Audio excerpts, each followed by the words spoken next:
அது ஒன்றும் பிரச்சனை இல்லை ரம்யா. கல்யாணத்துக்கு வேண்டிய எல்லாத்தையும் நான் ஏற்பாடு பண்ணி கொடுத்துட்டேன். அபிராமி இருந்து பாத்துக்குவா.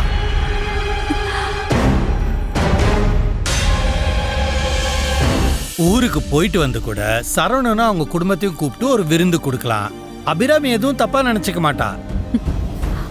அவங்க தப்பா நினைப்பாங்கன்னு இல்லப்பா.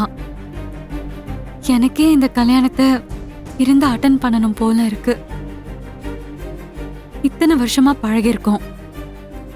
நம்ம இல்லாம சரவணன் கல்யாணம் நடக்கலாமா? கல்யாணம் முடிஞ்சு ஊருக்கு போலாம்ப்பா. எல்லாத்தையும் கேன்சல் பண்ணிடுங்க.